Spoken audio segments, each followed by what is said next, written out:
and our friend, the man, the creator of Pro Football Talk and PFT Live on Peacock every single day. Good to see you again, Mike Florio. How are you, sir? Good. And I need to tell you, this is going to be my last appearance. I'm going to run for vice president on the free pizza for everyone. I'm in. Sir, Done. Got my vote. Sir, what party affiliation? you're pandering. Had us at hello. Works. You're pandering. Had us at hello. No pineapple. We're all in on that. There we go. We're all in, and we welcome that overture. So to use the phrase apparently that pays right now. I mean, how many posts do we think we're going to get out of that one, Mike? What do you think? You already got one. I think I already saw one from you. What do you think? Yeah, well, it's up to two because Sauce Gardner had a post on X that I needed to address because now he's not hearing back from Aaron Rodgers. It might have something to do with the cell service at his home in California. You know, that can be a little spotty when people are trying to track him down. But people give me a hard time. Oh, here you go. More Aaron Rodgers stuff. What are we supposed to do? The guy might run for vice president of the United States and we ignore it because we're all fatigued. We've all reached our lifetime limit of Aaron Rodgers content. Guess what, folks? This might just be the beginning. I have long believed this heel turn that he's taken the past few years is a precursor to getting involved in electoral politics. And here we are before he's even finished his playing career. So get used to it, people. Well, I mean, it's also not just any publication reporting it. It's the New York Times, you know, in a story about a candidate who appears to be making one of the more viable I guess one would say more substantive in terms of affecting an outcome potentially, independent runs for president. Like this is not just fly by night right here, Mike, you know? Yeah. It's not like RFK Jr. is going to win. This is, and I don't want to go as far back to Ross Perot. This is Ralph Nader Green Party. Get enough of the vote to screw it up for one of the other candidates. Because, you know, one of my first thoughts was, well, does Woody Johnson, the owner of the Jets, who is a very firm supporter of one of the two candidates, does he like this? Does he not like it? Does it help his guy? Does it hurt his guy? I mean, that's the great unknown here. But RFK Jr. isn't going to win, barring something completely and totally unexpected. But he's in a position to screw things up for somebody who otherwise would win without his presence in the race. And I really I really don't know what Aaron Rodgers' presence on the ticket does for it, other than give it free publicity until Aaron Rodgers says, no, I'm going to stick with my day job. And that may have been all that this is about, Rich. Nothing more than getting us and others to be talking about, writing about the RFK Jr. campaign, which otherwise isn't moving the needle. Merely talking about Aaron Rodgers possibly being the vice president on that ticket gets people talking about something they otherwise wouldn't talk about. Mike Florio here on the Rich Eisen Show. Let's talk about free agency. To use, I guess, an old school journalism phrase, to paraphrase it, follow the Zillow, right? I mean, is that how we now can track in advance? You nailed Kirk Cousins to Atlanta through that sort of thought process. Walk me through your reporting on that, Mike. And, you know, it's funny because, and I appreciate you mentioning it, Rich, if Kirk Cousins had stayed in Minnesota, yes, what we had reported last week would be no less accurate because we didn't report he was going to Atlanta. We reported that through, and you get all sorts of information when you operate a media outlet. And the question is, which frogs that you kiss turn into princes and which stones that you overturn have something under them that isn't a snake that's going to bite you in the ass. When you get that information, you vet it. You run it by people who know. Yes. So we get information gratuitously, and we vet the stuff that seems credible. Kirk Cousins and his wife, as of last week, were looking for schools for their children and a home for the family in the Atlanta area. That's all we reported. If he had stayed in Minnesota, it still would have been true. The fact that he's going to the Falcons naturally validates the report because, yeah, they had reason to be looking at those homes and or schools. So that's what we had. And I don't turn anything away just because it's coming from someone I don't know. If I can take that thing that you activate your instinct, your gut, man, the way this is being sent to me, the way this is being couched, the way this is being explained, it's at least worth my time to rub the lamp a little bit to see if there's something there. If you can confirm through credible channels that there's something there, that's when you have something. And, we got lucky.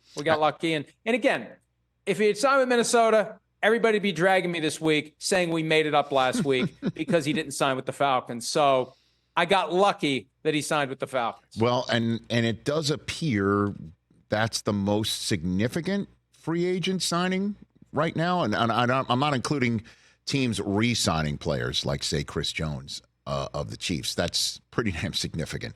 So would you put Cousins going to Atlanta the most significant free agent signing of the first 2 days of the negotiating window, Mike? I think that's at number one because a lot of people didn't expect it. And I don't think the Vikings, whether they cared or didn't care, they didn't do an effective job of getting their fan base ready for what was coming.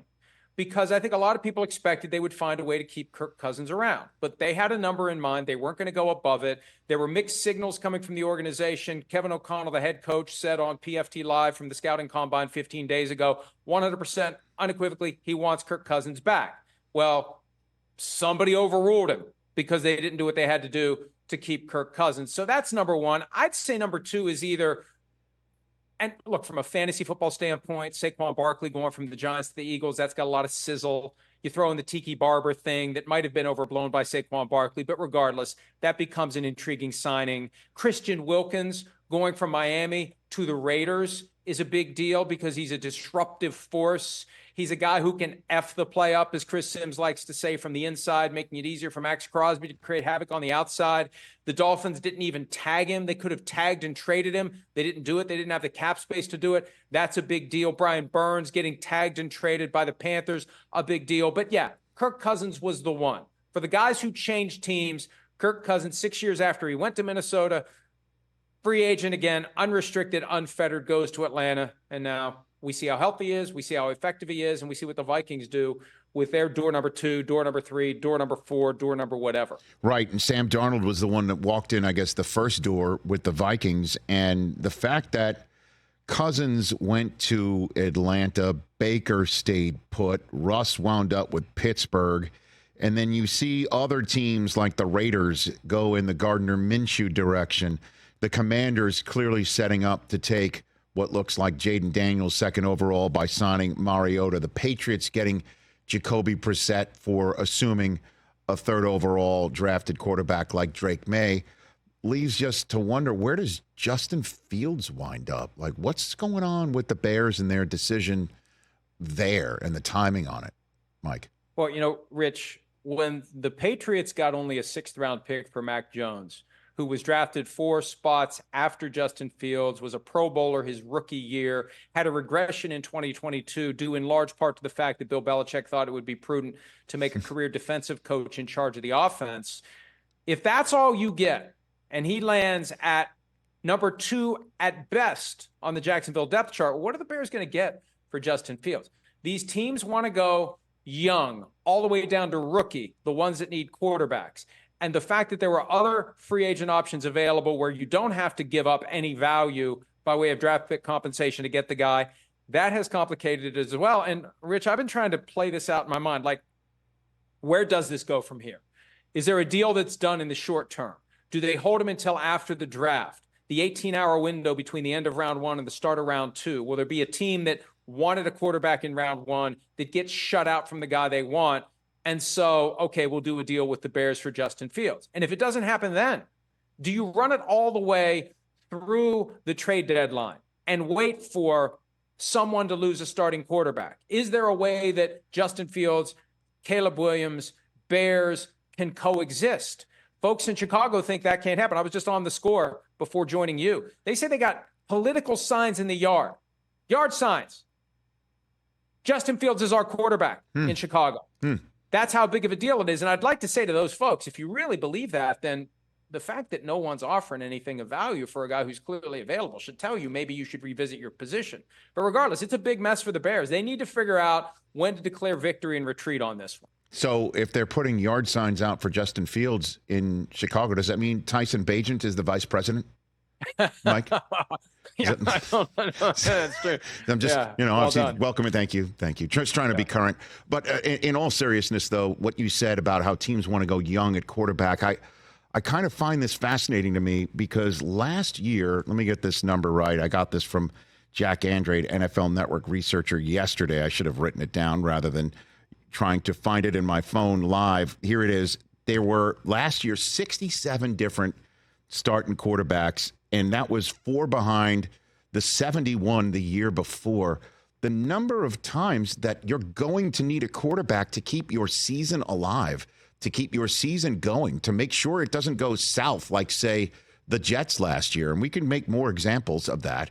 I don't get it. Why wouldn't some team just decide to flip something for Justin Fields and get him and see how that works out while you get another young quarterback in, right? Like, I don't understand it, because you could potentially strike gold with this kid with a chip on his shoulder. And let's just say you get him as a backup. Our colleague Albert Breer came on here yesterday. I said, name me a team that would take Justin Fields, and he spat the Eagles back at me. And that blew me away because, yeah, like say Hurts goes down, you stick Justin Fields in there, you can still go on a Super Bowl run potentially. Like, I don't understand why sometimes general managers want to play it cheap when that will absolutely come back to bite them in October or November. Mike, I don't get you're it. absolutely right.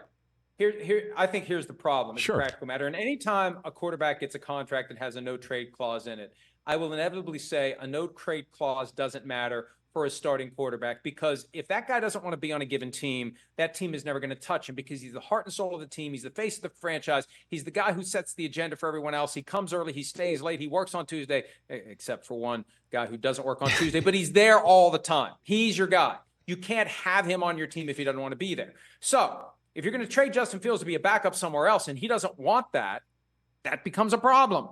I don't want to go play for you as the backup. I want to be a starter somewhere, which could maybe get him on board with this idea of letting it play out, give him the stats about 67 starting quarterbacks last year. Eventually someone's going to get injured and you get to go play there. So let's be patient. Let's wait for the right moment. We get what we want by way of trade value. You get what you want by way of a clear path to the field. And that's our best opportunity at this point. I think that, it's going to be in stages. Stage one, can we line up a trade before the start of free agency? Nope. Do we line something up after the first couple of days of the musical chairs happening? We'll see. If that doesn't happen, can we make it happen after round one of the draft? We'll find out. And then the ultimate end game would be, let's see what happens when the season starts. And Rich, what they could do, and Fields would have to agree to this, they could just say, you're on the team, but you're not on the team. You're on the Deshaun Watson plan. You stay home. You work out at the facility when no one's here. It's not going to be a distraction for the Chicago Bears, but we're in this holding pattern while we wait for an opportunity to trade you. And you get paid every step of the way, exactly like the Texans did with Watson. Different circumstances, of course, different situation, but the same idea. If Fields is willing to do it, they could try to pull that off. All right, Mike Florio, before I send you on to your Wednesday, new league year is happening in less than 4 hours from when you and I are talking right now.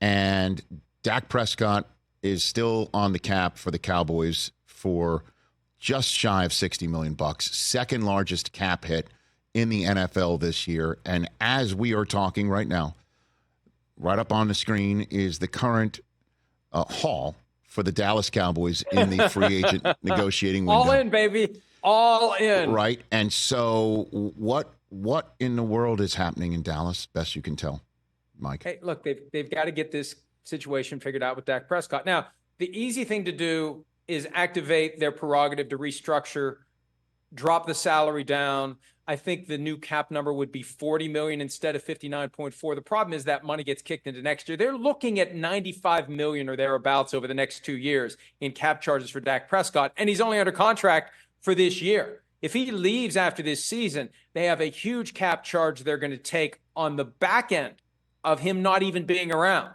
The Vikings are taking 28 this year for Cousins. The Bucs took 35 last year for Tom Brady. The Cowboys would take a massive cap charge next year.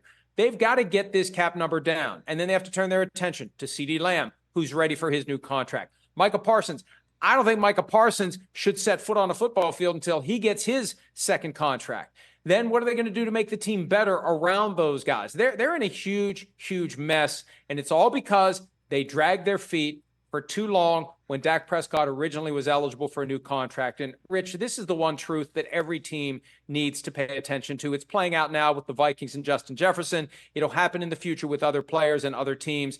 The longer you wait to pay a guy who has earned his contract, the more it's going to cost. It never gets cheaper unless the player has a serious injury or just completely loses his ability to perform. It's always going to get more expensive. It's better to do it early. So, but why, if you know that that contract needs to be renegotiated, do you not do it over the last few weeks so you do create the space to add players to go all in this year, right? Like why when you know this is a situation you have to address, do they not? Are they addressing it behind the scenes and there's just a head pounding experience going on, Mike? What's going on? They tried to address it last year because they knew what was coming. When they refused to give him a new contract after his third season. Remember, he was a fourth-round pick out of Mississippi State. He became the starter right away. He had 3 solid seasons. They paid him $2-3 million in his fourth year. They didn't give him a contract then. Then they did the franchise tag for a year. Didn't give him a contract then. Then when they were up against franchise tag number 2, plus the reality it would be a 44% increase over his second tag the next year or unrestricted free agency, that's when they cried uncle and gave him this 4-year, $160 million contract. And in year 4, they knew at the time they were going to be stuck. They were hoping to do a new deal before that. And now, Rich, it's as simple as this. Dak has all the leverage. And what would Jerry Jones do? What's he done his entire life when he's had leverage in a business situation? He has taken full advantage of it. And that's what Dak's trying to do. And Jerry doesn't know what to do because he is over a barrel. And Dak is in a position where he can behave exactly the same way that Jerry Jones would behave. Squeeze every dollar out of the situation. And that's what the Cowboys are faced with. They've got no good option here. They either got to pay him $60 million a year on a new contract, or they have to deal with the $59.4 million cap charge this year, or they have to do a simple restructuring and face the possibility of him leaving after this season. And then they've got $50 million plus in his name under next year's cap, and he's on somebody else's team. And this is why, at present, they only have a long snapper re-signed? Seriously? Like, that's the end result of everything? They got to figure out what they're doing with Dak's contract before they can do anything. Wow. And so, let's say they go into the new league year with the cap charge what it is. They can still redo it after, right? Like, there's not a deadline now to get it done over the next few hours, correct? No, there isn't a deadline to get it done. They're going to carry 59.4 into this new league year. And I won't be stunned if between now and 4 o'clock we find out they've exercised their prerogative to restructure and knock that number down to 40. But still, you're dealing with the 40 now, 50 plus next year. You have another year to do a deal with Dak Prescott. And it just kicks the can by way of the urgency to work out a long-term contract. But again, it's only going to potentially get more expensive. If he has another great year and they're faced with $50+ million in dead cap money and no Dak Prescott next year, or giving him what he wants and working with that cap charge and getting it under control, they need to give him what he's looking for. And the fact that he had such a big year last year makes it easier for him to expect with a straight face to become the highest paid player in football. That's the problem. If he would have had a bad year, it would be tougher to pull off. He had a great year, and it's easier for him to say, I want $60 million. Mike, I appreciate it. Let us know how we can support your vice presidency candidacy on the free pizza for everyone ticket. We're all in. Yeah, visit profootballtalk.com for all updates on the free pizza for all ticket and the other things that I may be doing. Also, if you're giving me an opening, look, I got to make a pitch for my mob novel, Father of Mine, set in 1973 and available on Amazon for only $3.99. You can find nothing for $3.99 except for that. Very good. It's cap friendly. It's cap friendly charge. $3.99. Father of Mine. Go get it on Amazon. And we greatly appreciate your time here, Mike. You be well. We'll chat again very shortly. Rich. See you, man. You bet. That's the great Mike Florio at Pro Football Talk. Catch the Rich Eisen Show every single day on the Roku channel, 12 to 3 Eastern, for free.